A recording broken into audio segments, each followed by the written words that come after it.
शिक्षा जगत के इस एपिसोड में आपका बहुत बहुत स्वागत है। इस एपिसोड में मैं हूं आपके साथ एरम तस्लीम। आज हम बात करेंगे युवाओं में हो रहे पॉपुलर करियर ऑप्शन के बारे में, वो है कंपनी सेक्रेटरी। इस दिशा में बात करने के लिए आमंत्रित किया है हमने हमारे स्टूडियो में एक बेहद खास मेहमान को। तो चलिए सबसे पहले आपका उनसे तारुफ करवाते हैं। आप हैं Nitin ji Hotchandani, past chairman Jaipur chapter the institute of company secretary of India. Sir बहुत बहुत स्वागत है आपका। बहुत बहुत आभार आपका मैम। बहुत बहुत स्वागत है सर। और साथ में स्वागत करते हैं हमारे स्टूडेंट्स का। बहुत बहुत स्वागत है आप सभी का। आज के इस एपिसोड में सर सबसे पहला सवाल, जब हम बात कर रहे हैं कंपनी सेक्रेटरी की, तो क्या होता है कंपनी सेक्रेटरी और क्या रहती है उसकी भूमिका sir? Ma'am basically company secretary हम कहें तो कंप्लायंस ऑफिसर होता है, जो कि एक प्रीमियर नेशनल प्रोफेशनल बॉडी है। Institute of company secretaries of India के अंदर रजिस्टर्ड मेंबर होता है। ICSI बेसिकली एक गवर्नमेंट बॉडी है जो कि कॉन्स्टिट्यूटेड है पार्लियामेंट के एक्ट के अकॉर्डिंग, और जो कि कंपनी सेक्रेटरी एक्ट 1980 को रेगुलेट करती है। और इसका जो भी वर्किंग रहता है पूरा jurisdiction under ministry of corporate affairs के अकॉर्डिंगली होता है। बेसिकली इस ऑर्गेनाइजेशन का जो मेन पर्पस है वो डेवलप करना है और प्रोफेशन को रेगुलेट करना है, कंपनी सेक्रेटरी प्रोफेशन को। हमारे टोटल 4 रीजनल काउंसिल्स हैं, अराउंड 72 चैप्टर्स हैं। उसके अलावा हमारे 200 एग्जामिनेशन सेंटर आते हैं, और एज ऑफ नाउ आज की तारीख में हमारे 68,000 मेंबर्स रजिस्टर्ड हैं, and more than 3 lakh students हमारे इस प्रोफेशन के साथ आज भी रजिस्टर्ड हैं। और मेरे को बताते हुए बड़ी खुशी होगी कि UGC ने भी हमारे इस प्रोफेशन को अभी रिकॉग्नाइज किया है as an post graduation degree के रिगार्डिंग।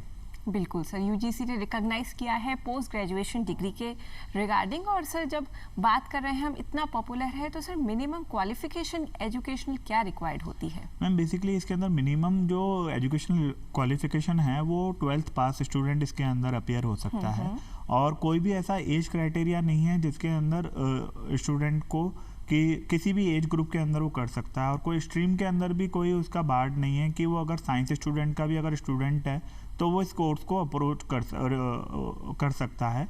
अदर देन दिस, इसके अंदर जो भी स्टूडेंट इसको करता है वो आफ्टर ग्रेजुएशन के बाद भी परस्यू कर सकता है, और आफ्टर पोस्ट ग्रेजुएशन के बाद भी परस्यू कर सकता है। उसके अंदर कुछ एग्जामिनेशन क्राइटेरियाज हैं जिसके अंदर एंट्रेंस एग्ज़ाम उसको नहीं देना पड़ेगा अगर वो ग्रेजुएशन के बाद इस कोर्स को परस्यू करता है।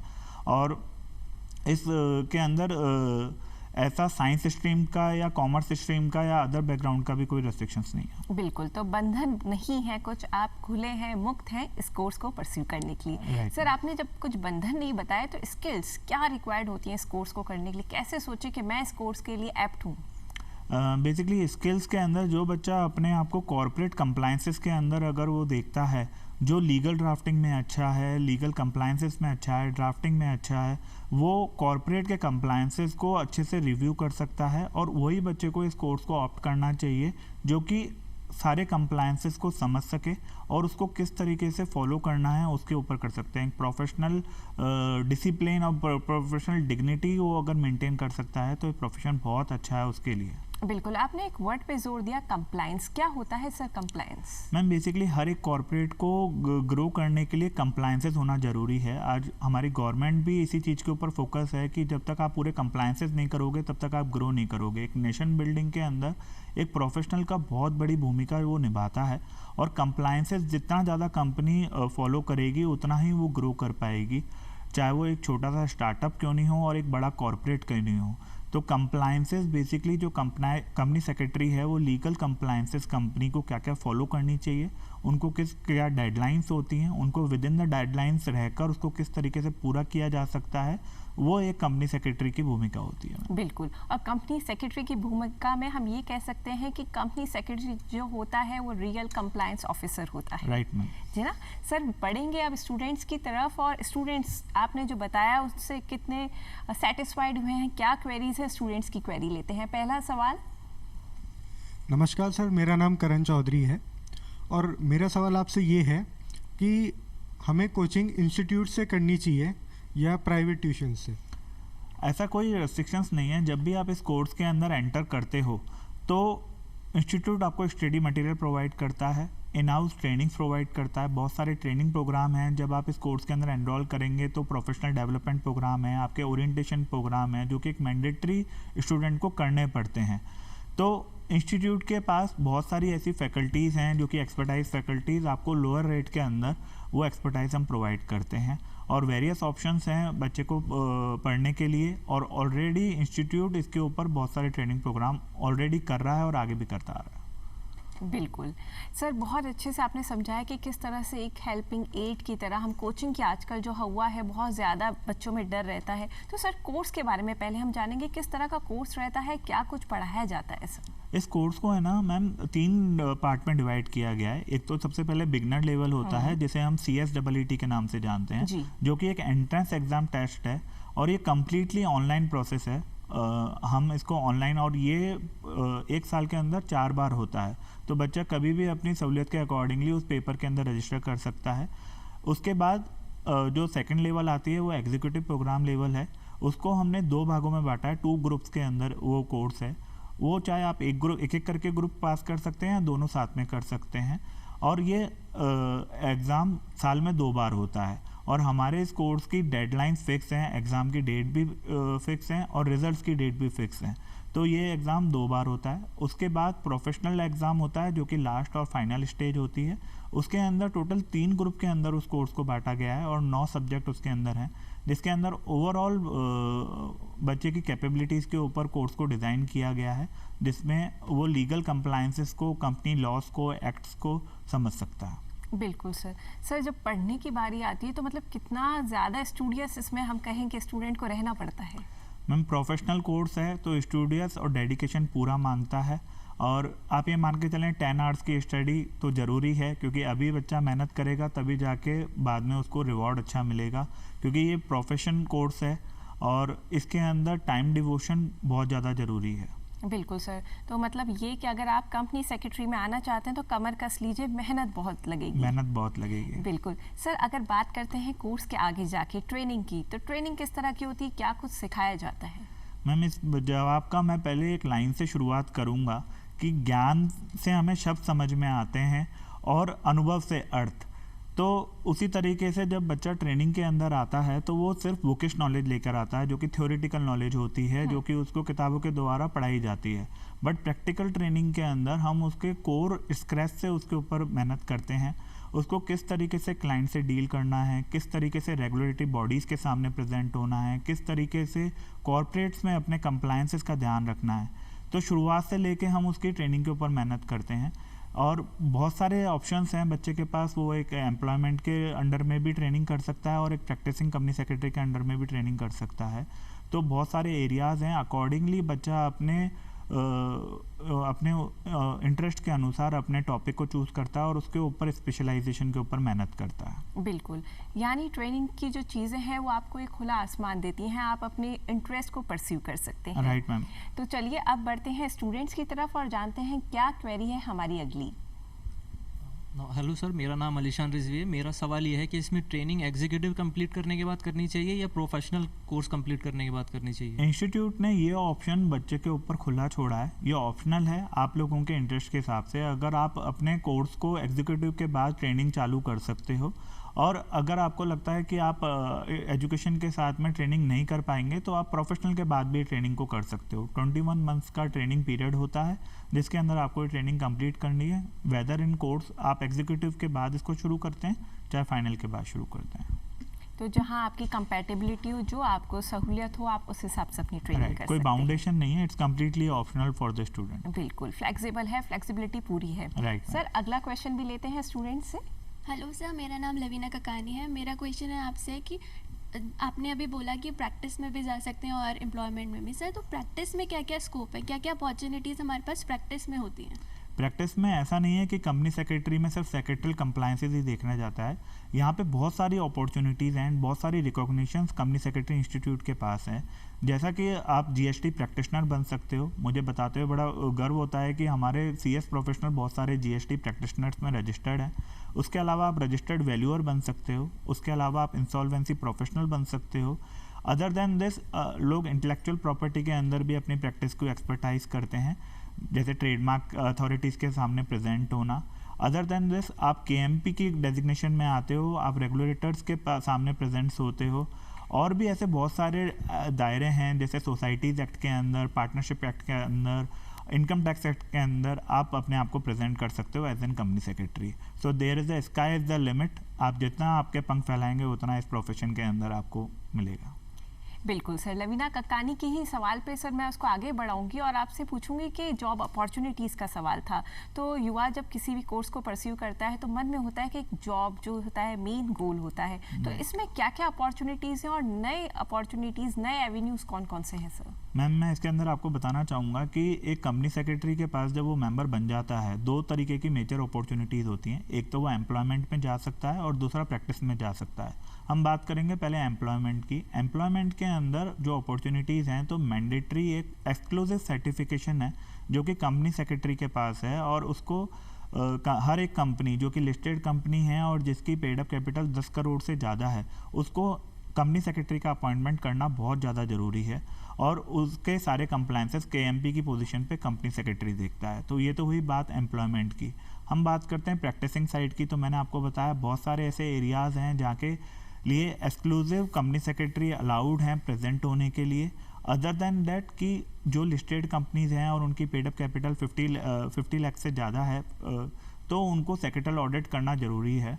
और ऐसे बहुत सारे सर्टिफिकेशंस हैं जो कि लिस्टेड कंपनीज के अंदर लगते हैं, जो कि एक प्रैक्टिसिंग कंपनी सेक्रेटरी देखता है। बिल्कुल सर। सर आपने यहाँ बताया KMP, सर क्या होता है KMP और किस तरह का रोल अदा करता है KMP? मैम KMP होते हैं की मैनेजरल पर्सनल, जो कि आपके डायरेक्ट BODs के साथ आपके पूरे कॉर्पोरेट के डिसीजन मेकिंग में अंदर हेल्प करते हैं, और वो टू द बॉटम लाइन से लेकर अपर BODs के साथ कोऑर्डिनेट करके जो भी कंप्लायंसेस हैं उसको पूरा करने के लिए जिम्मेदारी लेते हैं। यानी बोर्ड ऑफ डायरेक्टर्स जो होते हैं उनसे सीधा संपर्क उनका रहता है। Right, तो सर ये कह सकते हैं कि बहुत ही चैलेंजिंग एक प्रोफेशन में आप जा रहे हैं, आपको इसकी समझ होनी चाहिए, जहाँ पे पूरी कंपनी का दारोमदार आप पर, आपके कंधों पर है। तो Right. किस तरह से आगे आप अपने प्रोफेशन को चुने?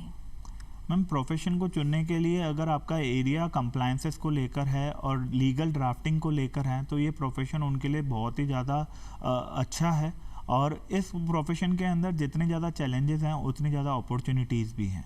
बिल्कुल सर, बहुत ही अच्छा कहा सर। हमारी एक रिपोर्ट थी कंपनी सेक्रेटरी की कि आने वाले टाइम में बहुत ज़्यादा इस फील्ड में डिमांड्स बढ़ेंगी, नौकरियां ज़्यादा होंगी। तो सर और कौन कौन से सेक्टर्स हैं जो आजकल जिसमें युवा ज़्यादा जा रहे हैं, जो बच्चे कंपनी सेक्रेटरी में आ रहे हैं, उनके लिए कौन कौन से एस्पायरिंग फील्ड्स अभी हैं? मैम बहुत सारी एस्पायरिंग फील्ड्स हैं। कंपनी सेक्रेटरी कोर्स करने के बाद बच्चा गवर्नमेंट सर्विसेज में भी जा सकता है। अदर देन प्राइवेट कंपनीज के अंदर, कॉर्पोरेट के अंदर वो बहुत अच्छे से परफॉर्म कर रहे हैं, और कंपनी सेक्रेटरी इंस्टीट्यूट भी इसके लिए बहुत सारे प्लेसमेंट पोर्टल्स भी रन कर रहा है, और बहुत सारे कैंपस प्लेसमेंट के साथ साथ बच्चों की जॉब की जिम्मेदारियां भी ले रहा है। बिल्कुल सर, एक सवाल आता है जब हम कंपनी सेक्रेटरी के बारे में बात करते हैं कि CA और CS को ज़्यादातर लोग एक समझते हैं, तो इनमें क्या फ़र्क है सर? मैम आपके क्वेश्चन को मैं थोड़ा सा मॉडिफाई करूंगा, और दोनों में फ़र्क नहीं, ये दोनों जो कोर्सेज हैं ये पैरेलल हैं। CA भी उतना ही ज़रूरी है जितना CS ज़रूरी है। एक कॉर्पोरेट की ग्रोथ के अंदर या नेशन बिल्डिंग की ग्रोथ के अंदर एक प्रोफेशनल का होना बहुत ज़्यादा ज़रूरी है। जहाँ CA फाइनेंस को लेकर फोकस होते हैं, उनका एक दायरा है कि वो उसकी ऑडिटर रिपोर्ट के ऊपर ओपिनियन देते हैं, उसके फाइनेंशियल एस्पेक्ट को स्टडी करते हैं। उसी तरीके से कंपनी सेक्रेटरी उनके कंप्लायंसेस के ऊपर अपनी रिपोर्ट देते हैं, सेक्रेटरी कंप्लायंसेस के ऊपर वो पूरा ध्यान देते हैं। तो हम ये ना कह सकते हैं कि ये दोनों में कोई डिफरेंस है। बेसिकली दोनों ही कोर्स पैरेलली एक कंपनी की, एक कॉर्पोरेट के लिए और एक नेशन बिल्डिंग के लिए बहुत ज़्यादा ज़रूरी है। बिल्कुल सर, नेशन बिल्डिंग के लिए बहुत ज़रूरी है और बहुत ज़्यादा फ़र्क भी है, दोनों की भूमिकाएं अलग अलग हैं। सर चलेंगे स्टूडेंट्स के पास और जानेंगे अब स्टूडेंट्स की कौन सी क्वेरी है आपके लिए। सर मेरा नाम कमल शर्मा है। मेरी क्वेरी ये है कि अपन जो CS करते हैं उसका पूरा ड्यूरेशन, टाइम ड्यूरेशन क्या रहता है?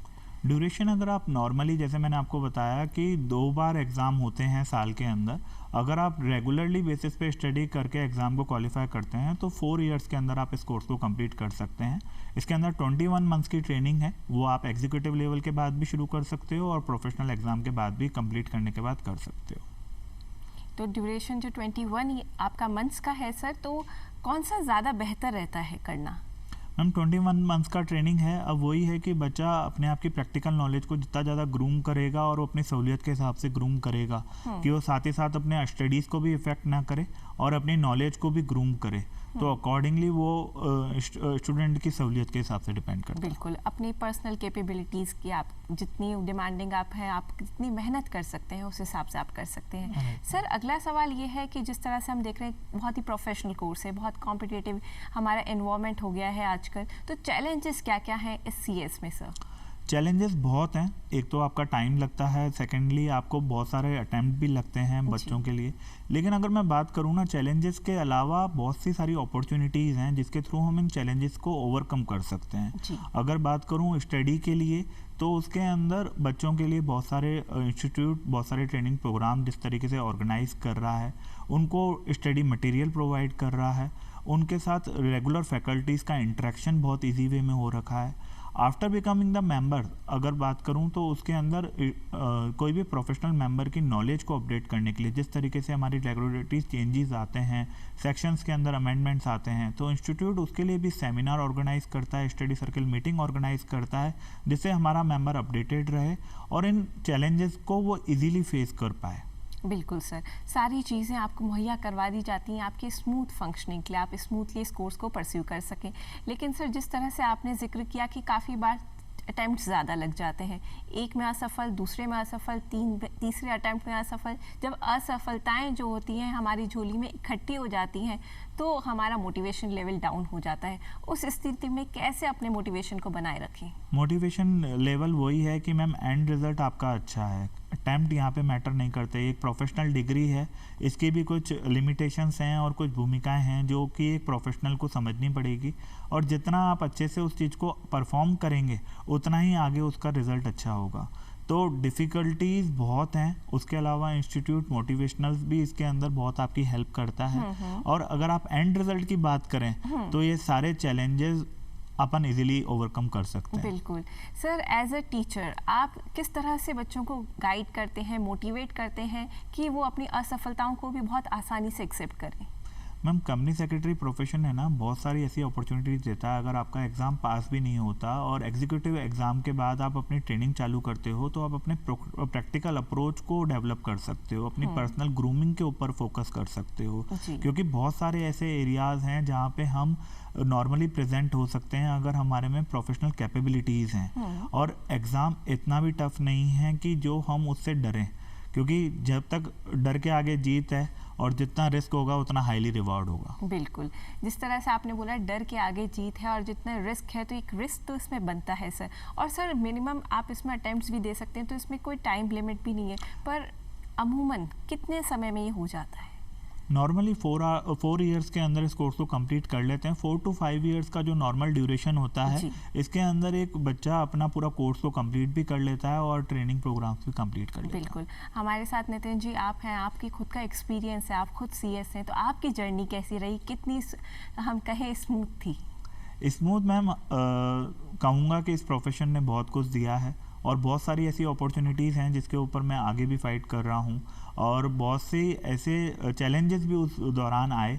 लेकिन इस प्रोफेशन की सबसे अच्छी खूबी ये है कि बहुत कुछ सीखने को मिलता है और बहुत सी चीज़ें आपको नेटवर्किंग के थ्रू आपके प्रोफेशनल स्किल्स को डेवलप करने में हेल्प करती है, क्योंकि लाइफ एक लर्निंग है। जितना आप लर्न करोगे आगे उतना ही, और पूरी जर्नी के अंदर एक लर्निंग बहुत ज़्यादा इम्पोर्टेंट है। जी, तो आपने जब हम कहें कि आपका जब शिक्षण का दौर था, जब ये चीज़ें आप खुद सीख रहे थे, तो वो दौर कैसा था, वो एक्सपीरियंस कैसा था, और वो कैसे आज के बच्चों को मोटिवेट करे सर? बेसिकली आज के बच्चों के पास बहुत सारी ऐसे इलेक्ट्रॉनिक गैजेट्स हैं और बहुत से इंस्टीट्यूट की तरफ से भी वेबिनार्स होती हैं जो कि हम बाहर के एरियाज़ के अंदर भी अपनी नॉलेज को कैप्चर कर सकते हैं। पहले जो चीज़ें थी वो इतनी हाईली डेवलप नहीं थी, और आज के दायरे में जिस तरीके से बच्चे की रिक्वायरमेंट बढ़ रही है उस तरीके से इंस्टीट्यूट भी अपने सहूलियत के हिसाब से बच्चों तक पहुंच रहा है, चाहे वो एक रूरल एरिया हो, क्योंकि अराउंड 72 चैप्टर्स के साथ और एक सेंटर ऑफ एक्सीलेंस के साथ, उसके अलावा हमारा कॉर्पोरेट गवर्नेंस ट्रेनिंग प्रोग्राम भी एक हमारा डेवलप्ड हो रखा है, और हम इंटरनेशनल भी अपने एग्जामिनेशन सेंटर को डेवलप करके बैठे हैं। तो बेसिकली बहुत बड़ा एरिया है जहाँ पे हम अपने पूरे इंडिया के अंदर, ऑल ओवर इंडिया हम स्टूडेंट्स को ट्रेनिंग प्रोवाइड कर सकते हैं। बिल्कुल सर, एक स्टूडेंट के लिए एक सवाल बहुत अहम होता है, वो होता है उसका स्टडी टाइम टेबल। और जो आपका ये प्रोफेशनल कोर्स है वो बहुत ही ज़्यादा चैलेंजिंग और डिमांडिंग है, तो आपकी कार्यशैली, आपका टाइम टेबल कैसा रहता था? किस तरह से आप अपने समय को विभाजित करते थे अपने कार्यों में? मैम, इसका जो कोर्स का जो डिज़ाइन पोर्शन है वो बेसिकली 2 ग्रुप्स के अंदर, जैसे एग्जीक्यूटिव में डिज़ाइन किया गया है, प्रोफेशनल में 3 ग्रुप्स के अंदर डिज़ाइन किया जी। गया है। वो अकॉर्डिंगली थ्योरेटिकल और प्रैक्टिकल अप्रोच को साथ में ध्यान में रखते हुए किया गया है। और साथ ही साथ उसमें 2 ऑप्शनल सब्जेक्ट भी डाले गए हैं जो कि बच्चा अपने इंटरेस्ट के अकॉर्डिंगली उनको ऑप्ट करता है और अकॉर्डिंगली उसको स्टडी करता है। और जिस तरीके से एक प्रोफेशनल कोर्स की स्टडी का टाइम का ड्यूरेशन है वो अकॉर्डिंग टू स्टूडेंट वेरी करता है। और अपने जैसे हम लोग इसके अंदर जो एग्ज़ाम का पैटर्न है वो बेसिकली इस तरीके से ही डिज़ाइंड है कि बच्चा उसको easily with in the 6 months के अंदर कवर कर सके। बिल्कुल सर, एक चैलेंज जो इस कोर्स में आता है कि आप अपनी ट्रेनिंग को अपनी पढ़ाई के साथ भी आप चालू रख सकते हैं, तो मैनेज कैसे करें? सवाल ये उठता है कि पढ़ाई अगर करनी हो तो वो जॉब के बाद थकान हो जाती है, तो वो मैनेज नहीं हो पाती, वो नंबर नहीं आ पाते, वहाँ परीक्षा में हम सफल नहीं हो पाते, तो ये दोनों का बैलेंस कैसे बनाएं? मैम, दोनों का बैलेंस इस तरीके से ऑप्ट होता है कि अगर आप अपने प्रोफेशनल प्लेस के अंदर बहुत सी चीज़ें सीखते हैं और वही चीज़ें जब आपके स्टडी थ्योरेटिकल पार्ट के अंदर आपको अगर पढ़नी पड़ती है, तो मेरे लिए, मैं ऐसा समझता हूँ कि वो एक बच्चे के लिए बहुत ज़्यादा इजी हो जाती है रादर देन सिर्फ उसको थ्योरेटिकल पढ़ना। किसी भी सवाल का जवाब हम उसको प्रैक्टिकल करते हैं या उसको खुद के हाथ से उस चीज़ को इम्प्लीमेंट करते हैं तो उसका हम जवाब बहुत अच्छे से लिख सकते हैं। बिल्कुल सर, इंस्टीट्यूट के बारे में जाने, अगर सीएस करना है तो कहाँ से कर सकते हैं? कौन सा बेहतर ऑप्शन है आपके बेसिकली ICSI ही एक इंस्टीट्यूट गवर्नमेंट बॉडी है जो कि under the act of parliament के अंदर रजिस्टर्ड है। वहीं से ही बच्चा अपने आप को एनरोल कर सकता है और वहीं से अपने एग्ज़ाम्स के एग्जामिनेशन फॉर्म को भी फिलअप कर सकता है। बिल्कुल, तो ये जो बॉडी है ये हम कह सकते हैं ऑथराइज्ड है और बहुत Authorized ही है, रजिस्टर्ड है। Right ma'am. बिल्कुल सर, यूजीसी के अंदर अभी रजिस्टर्ड हुआ है पोस्ट ग्रेजुएट कोर्स, तो उससे क्या क्या फ़ायदे हैं और उसको आप किस तरह से देखते हैं सर? मैम, जो स्टूडेंट अपने आप को एजुकेशनल सेक्टर के अंदर PhD कोर्सेज के अंदर वो अगर अपने आप को अप्लाई करना चाहता है तो उसको अलग से कोई पोस्ट ग्रेजुएशन डिग्री लेने की ज़रूरत नहीं है और वो कंपनी सेक्रेटरी मेंबर है तो वो कोई भी UGC के कोर्सेज को ऑप्ट कर सकता है equivalent to post graduation degree. तो ये बहुत बड़ा, हम कहें कि यूजीसी ने इस कोर्स को लाकर बहुत इसको पोस्ट ग्रेजुएट का जो स्टेटस दिया है बहुत लोगों को फ़ायदा देगा सर। इसके अलावा मैम मैं बताना चाहूँगा कि बहुत सारे ऐसे MOUs हैं जो कि हमारा इंस्टीट्यूट रेगुलर बेसिस पे साइन कर रहा है। IIM के साथ भी हमने एक MOU साइन किया है और वेरियस अदर यूनिवर्सिटीज़ के साथ ऑलरेडी इंस्टीट्यूट MOU साइन कर चुका है और आगे भी कर रहा है, जिसके अंदर हम ओवरऑल मेंबर की ग्रोथ और स्टूडेंट की ग्रोथ के ऊपर फोकस करते हैं। बिल्कुल सर, बात करेंगे PhD की, हायर एजुकेशन की, तो कितना स्कोप है? PhD का स्कोप मैम एक लीगल के लिए, अगर आप लीगल फील्ड के अंदर अपना कैरियर देख रहे हैं या किसी भी ड्राफ्टिंग फील्ड के अंदर अपना कंप्लायंसेस को लेके अगर अपना कैरियर देख रहे हैं तो PhD एक एडिशनल आपके कंपनी सेक्रेटरी के साथ एक एडिशनल स्टार है जो कि आप उसको ऑप्ट कर सकते हैं। बिल्कुल, डॉक्टर भी लग जाएगा और पीछे CS भी लग जाएगा और बेसिकली उस सब्जेक्ट के अंदर आपकी एक्सपर्टाइज भी हो जाएगी। बिल्कुल, तो सर क्षेत्र कौन कौन से चुने, कौन से क्षेत्र में PhD करें?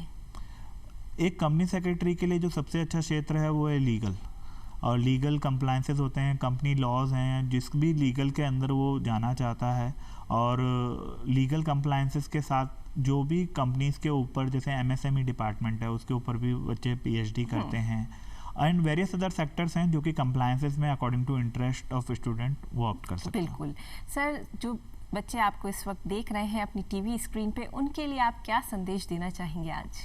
मैं ये कहना चाहूँगा कि ये कंपनी सेक्रेटरी प्रोफेशन बहुत अच्छा है और एम्पल ऑफ अपॉर्चुनिटीज़ हैं। अगर आप इस कोर्स के अंदर नहीं हैं तो इसको ऑप्ट करें, और अगर आप इसको कहीं पे भी अपने फेलियर्स को अगर आप काउंट करते हैं तो उसके अलावा इस अपॉर्चुनिटीज़ बहुत ज़्यादा हैं आपके फेलियर से ज़्यादा, और इससे अच्छी अपॉर्चुनिटीज़ आपको इस कोर्स के अंदर नहीं मिल सकती। बिल्कुल, और सर इसी नोट पे, इतने पॉजिटिव नोट पे हम आपको यहाँ पर धन्यवाद देना चाहेंगे बहुत बहुत और शुक्रिया। धन्यवाद देंगे हमारे स्टूडेंट्स का जिन्होंने आज अपनी बहुत ही अच्छी भागीदारी निभाई कार्यक्रम में और सशक्त रिप्रेजेंटेशन करा अपना। बहुत बहुत शुक्रिया। बहुत बहुत शुक्रिया नितिन जी, होटचंदानी जी, आप आए और इतनी अच्छी जानकारी हमारे सारे श्रोताओं को और दर्शकों को दी। Thank you so much. यही कहेंगे कि सीएस कंपनी सेक्रेटरी एक ऐसा ऑप्शन है जो आपको देता है बहुत सारे ऑप्शंस, करियर को बहुत आप ऊंचाइयों तक ले जा सकते हैं अगर आप में मेहनत और हिम्मत करने की थोड़ी सी लगन है और सफलता पाने की चाह है। इसी पंक्तियों के साथ आपको अलविदा कहना चाहेंगे कि तू रख हौसला बुलंद, कामयाबी मिल ही जाएगी, तू एक बार छलांग तो लगा। अब इजाज़त दीजिए इरम तस्लीम को। नमस्कार।